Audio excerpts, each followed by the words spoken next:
applying a lot of pressure there in the corner, forcing a couple of rolls out of Omega. Not going to be able to capitalize on that just yet. Kind of playing a little bit patient because he wants to respect Arsene because stuff like that can happen. But now he's looking, you know, he's facing his back towards him.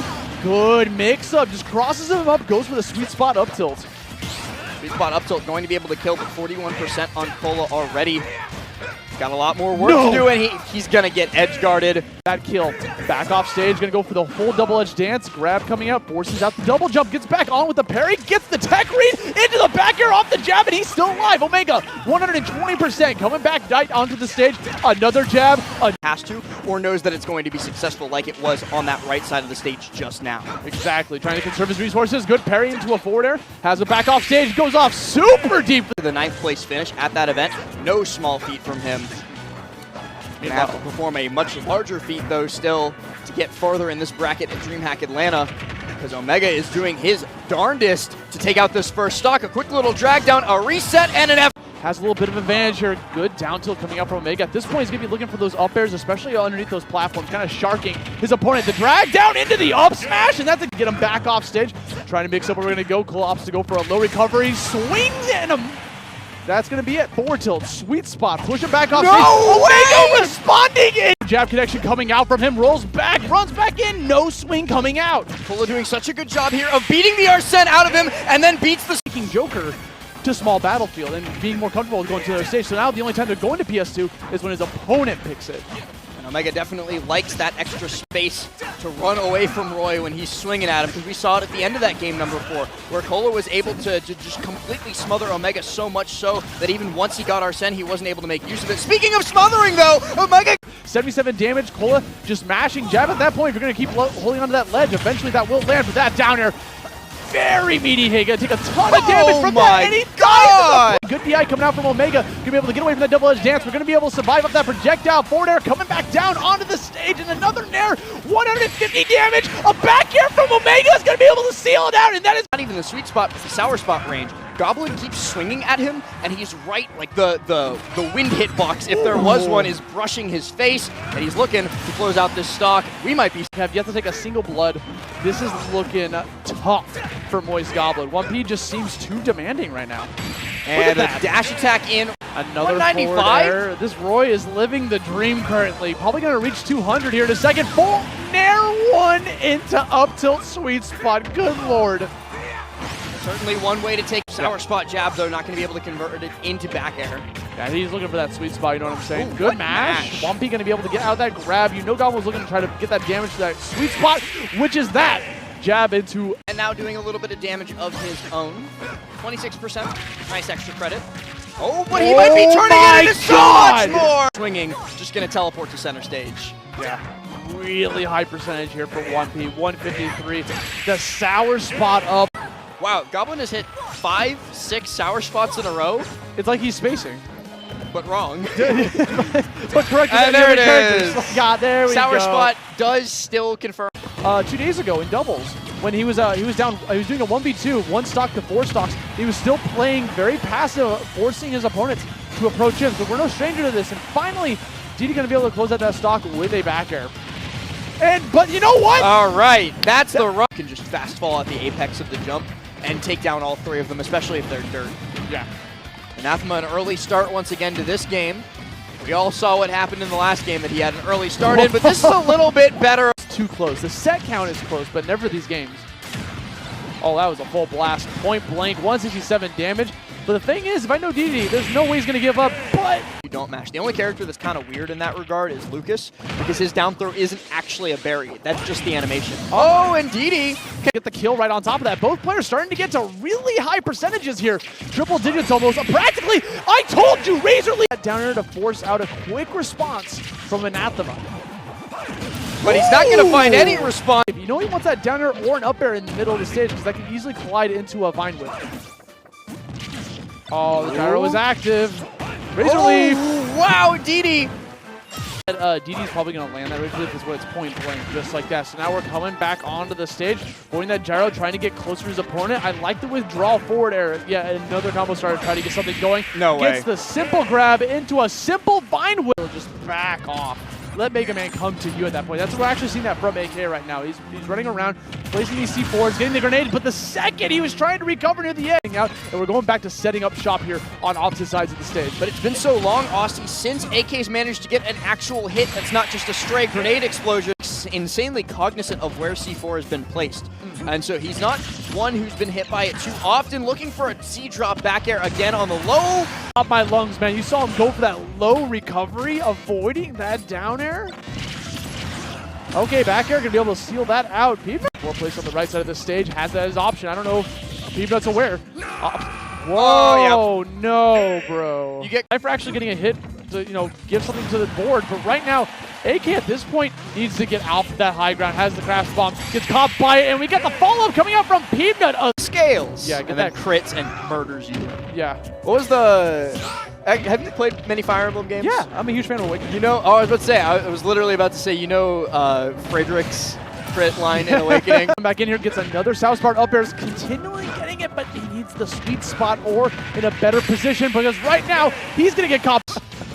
Make it feel feelings, bro. All of them negative. Coming back down onto the stage here, Anathema gets caught by another grab. Goblin pretty much in control right now. Again, kind of denying him any sort of stage presence. Another down air has him back off stage. What is the answer here? What is the next plan? Down air, fantastic tech. Anathema recognizing that down air was coming his way, but right now, sitting at a pretty high percentage. We do the drop zone. Also classic jab, spot dodge jab. I've seen every Roy do it. It's definitely a good tool if someone tries to get like a grab or something and he beats that outright. Gets the fantastic stage for the character. Jab F smash opened up from Goblin, and he's seldom been able to get a hit since then. Yo. Nair into side B connect. Stage control.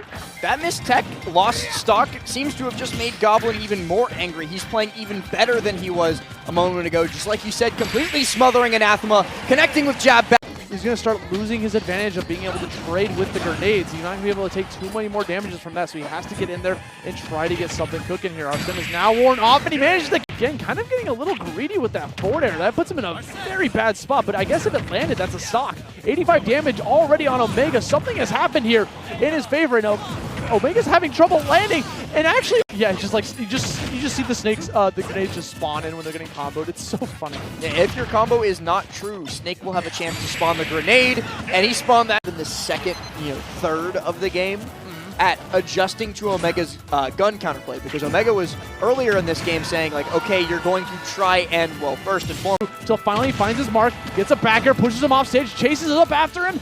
Not going to be able to do anything too much of value, but manages to get the back air afterwards. He's out of resources, going super deep for that back air. It actually gets caught. What happened? Omega betting neck and neck in terms of percents. Yeah, both at 107 exactly. Okay, gonna smack him with the back air, get that tail swing, and give himself a stock lead. 120 just comes in immediately. Battle at Santa Paws last weekend. Peabnut faced off against Big D, and we found out that the AI climber does not know not to do that. Looking for a back air here on landing.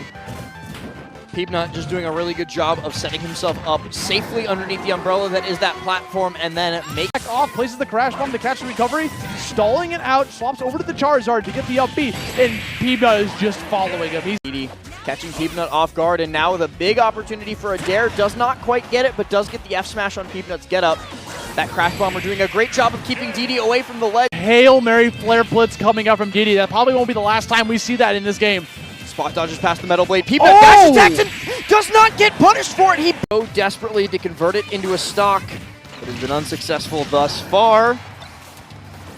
Like that confirmed there, running up and going for the back air. Side, looking for the grab. No one wants to overextend on top of that. 60 seconds left on the clock. I'm not sure it's going to go to that, though. Gets the grab, jumps in there. He pops off. He gets the up throw. He gets the kill. And Ddee is your... They're out of shield. AK going to go for the high recovery, so it allows him to be able to plant some more C4s. Pretty much just refreshing that C4 in the process. Fantastic trade for Ace. AK certainly looking for a panic roll out of Goblin. Goblin not giving it to him, but he still takes so much damage in the process. And yup, it's a... Caught by the missile to get back on the stage. Unfortunately, it didn't really get him too much of it, but it was still a very creative recovery. Coming out, but no conversions coming out right afterwards. Picks up the grenade in the process. AK capitalizes on that, mind you. Goes for the instant back throw, so he knows he could get caught by the grenade and wouldn't be able to like air dodge or anything in time. simple. That damage. AK in a very comfy position right now. Can go for all the trades in the world and play as patient as he wants, but he doesn't have to. He just walks up, slowly grabs him, gets called out by the missile. And Goblin's face as well, effectively removing that part of the stage from his perception. Side B, still not enough, but it is going to be a jab into an F tilt to close out the stop. Peabnut locking onto that timing so well. Okay, good back air coming out from AK, catches him with the missile. Not like wasting up that invincibility. It's all about trying to plant your opponent in the way that you want them to be. 122 right now on Peabnut. Peabnut, the puppet master, getting his strings cut in this game as AK can. Metal Blade gets a grab, back throw, tosses him back out, 150 damage, opts to go for that, recognizing he's going to go for that recovery, but dies in the process. Both players losing their life. Had a little bit higher damage. He could have died from that. Maybe AK was doing that on purpose. Crash Bomb going to shield right through that. Metal Blade connects it into the back air, and Peabnut. This is still a very bleak scenario for you to be in, but anything is possible. Peabnut sitting here with 0 damage, gets the Metal Blade. Going to be left behind like he was in game number 4. Peabnut did a really good job of outpacing him, and that's a death sentence to Apollokage if he's just constantly beat down, outpaced, and stopped in his tracks. Oh no! And just at advantage, goes for the ledge, gets tossed right back off in disadvantage, going for yet another low recovery. Let's jump 2 and the Metal Blade into the up smash. Peabnut. Gonna opt to go for that tech on the right platform. Forward air down throw. That combo damage is starting to climb. This is the Squirtle we know and love. Ddee going off for a deep down air, trying to risk it all. I mean, I get it, right? If you go off like Z drop back air, looking for it all. Gonna do it again. Rinse and repeat, and that's gonna be it. Bit by bit, that damage will find its way. Crash Bomb on him. Not gonna. They kind of messed with. Oh no! The Crash Bomb actually wrong. Catches up anyone that's jumping at him, has a ton of knockback on top of it. Okay, Ddee just gonna walk up slowly, get that grab. See where we're gonna go. Up tilt, Shoryu, one stock. All the time. Peabnut can do this for days. Yeah.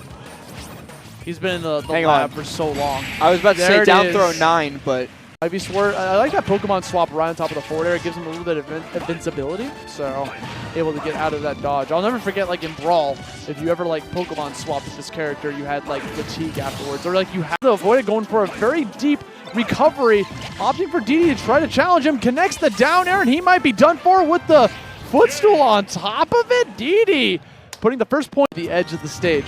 Maybe not with the fly just yet, but that rage is climbing, so maybe a little bit later on, opts to go left, man. I think that could have killed. Or to the right, because it would have hit top platform, too. Okay, Ddee getting a little bit desperate here with that flare blitz, and Peanut's going to cap as possible to avoid that said down air.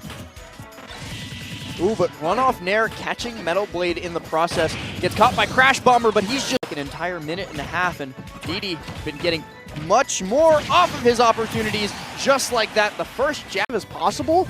It would be in his advantage. Look at this. It's coming down to the wire here on the timer over there in the top right. Only a minute left. Tilt. Just one up tilt could do it all. Looking for the answer. Gets the Metal Blade in the back air. The theming is just low damage combos and taking what you can get, but Ddee taking all he can get in this early stock as he goes straight for the dare. Gonna wait till he probably gets hit before swapping over to the Ivy Sword, because he just feels mad comfortable with this character. The tech in from Peabnut, mixing up where he's gonna go, catches the back air into the and he's in complete control here, but everything misses, everything goes awry, and it's another shot for Peabnut. He can't get that with punish. It's not coming his way. He calls out the roll, gets the up smash, and the South Carolina hero Peabnut is your Dreamhack Atlanta 2023 champion.